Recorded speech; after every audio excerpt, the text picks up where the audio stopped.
నమస్కారం సుధీర్ సార్. నమస్కారం.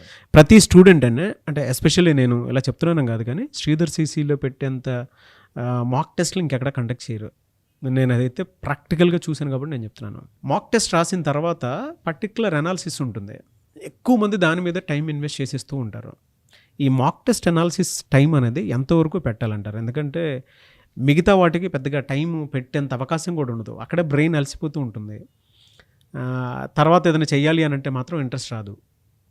ఆ పేపర్ కొంత డిసప్పాయింట్ కనిపించింది అనుకోండి సార్, అనాలిసిస్ అంతా దాని మీదే ఫోకస్డ్గా ఉంటుంది, నెక్స్ట్ దాని మీద ఇంట్రెస్ట్ రాదు.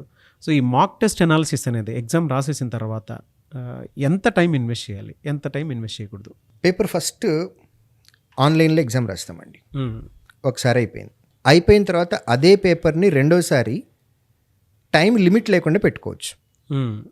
మనకి ఆన్లైన్ ఎగ్జామ్ అయితే టైం అయిపోయిన వెంటనే సర్వర్కి సబ్మిట్ అయిపోతుంది. ఆ తర్వాత టైం లిమిట్ లేకుండా 2x టైం తీసుకోండి కావాలంటే. 1 hour exam prelims original 2 hours తీసుకోండి. Try to solve on your own. ఆ తర్వాత మళ్ళీ మేము టెస్ట్ డిస్కషన్ పెడతాం. పేపర్ ఎక్స్ప్లెనేషన్కి రావాలి.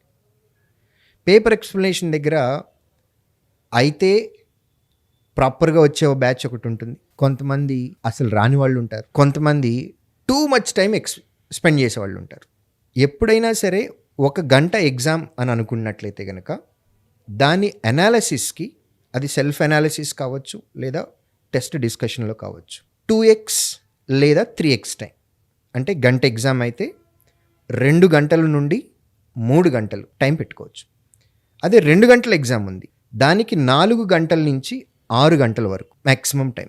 ఇంకంతకు మించి మీరు టైం ఎక్కువ స్పెండ్ చేస్తున్నారు అని అంటే literally you are wasting your time. ప్రొడక్టివ్గా మీరు పనిచేయడం లేదని అర్థం. ఇప్పుడు నేను చెప్పిన 2x 3xలో ఇంకొకసారి మీరు ఎగ్జామ్ రాయాలి టైం లిమిట్ లేకుండా, ఎంత తొందరగా వీలైతే అంత తొందరగా. దీనివల్ల అన్ని క్వశ్చన్స్ని చదవటం అలవాటు చేసుకుంటున్నాము.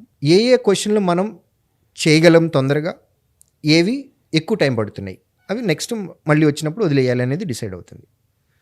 పేపర్ ఎక్స్ప్లెనేషన్కి రావటం వల్ల మీరు చేసిన మెథడ్ ఏంటి, మేము చెప్పే మెథడ్ ఏంటి. ఇప్పుడు అర్థమెటిక్ బ్యూటీ ఏంటి అని అంటే ఒక క్వశ్చన్ని మల్టిపుల్ వేస్లో చేయొచ్చు. నాకే ఒక్కొక్కసారి అనిపిస్తూ ఉంటుంది, ఒక క్వశ్చన్ వాళ్ళు వచ్చింది పేపర్ ఎక్స్ప్లెనేషన్లో ఒక వేలో చెప్పాను, ఇదే క్వశ్చన్ విత్ నంబర్స్ చేంజ్తో రేపు వచ్చింది అనుకోండి, ఇంకొక మెథడ్ వస్తుంది. ఒక వారం తర్వాత వస్తే ఇదే క్వశ్చన్ వేరే నెంబర్లతో ఇంకొక మెథడ్లో చెప్తాను.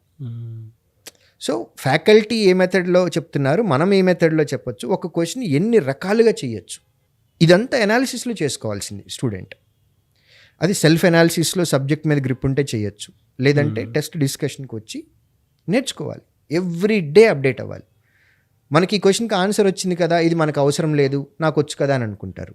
Answer is not important, in how much time you got the answer is important.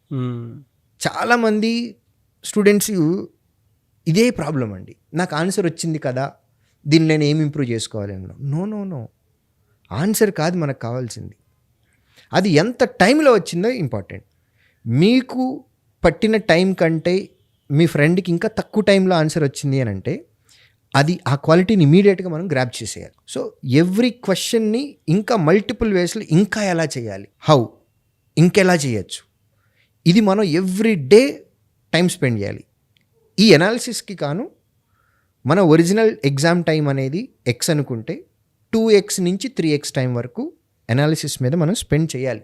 మనం ఎగ్జామ్ చేసినప్పుడు మనం ఒక 10 క్వశ్చన్లు రాంగ్ ఆన్సర్ పెడితే నెక్స్ట్ ఎగ్జామ్లో ఇలాంటి క్వశ్చన్స్ వస్తే ఆ 10లో కనీసం 9 కరెక్ట్ చేయగలగాలి.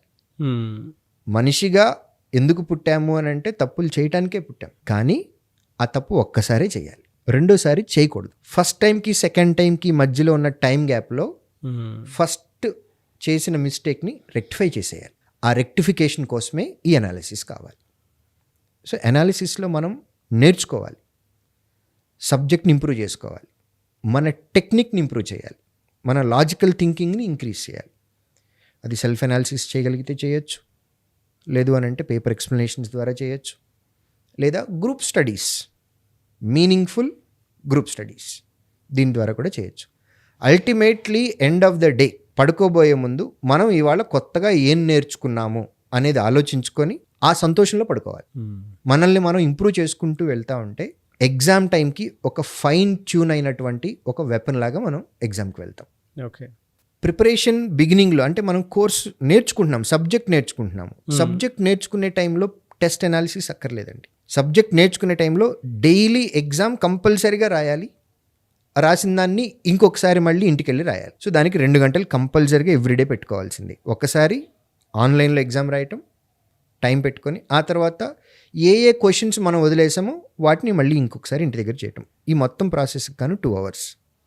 వన్స్ సబ్జెక్ట్ మొత్తం నేర్చేసుకున్నాము అని అన్న తర్వాత ఎవ్రీడే కనీసం 6 గంటలు టెస్ట్ రాయటం కోసం ప్లస్ ఆ టెస్ట్ యొక్క డిస్కషన్ కోసం అనాలిసిస్. రోజులో 6 గంటలు కంపల్సరీగా దీనికి ఇవ్వాలి. మిగిలిన టైం ఒక 3 నుంచి 4 గంటలు రివిజన్కి ఇవ్వాలి. సో నేను అడుగుతున్నది 10 hours. 24 గంటల్లో నేను చెప్తున్నది 10 గంటల ప్లానే. 6 గంటలు కంపల్సరీ టెస్ట్ రాయాలి, ఆ టెస్ట్ అనాలిసిస్ కోసం టైం స్పెండ్ చేయాలి. ఒక 4 hours సబ్జెక్ట్ యొక్క రివిజన్ కోసం పెట్టుకోవాలి. మిగిలిన 14 hours స్టూడెంట్ వాళ్ళకి కావాల్సినట్లుగా వాళ్ళు ప్లాన్ చేసుకోవచ్చు. Very good information sir. Thank you so much Sudheer sir. Thank you.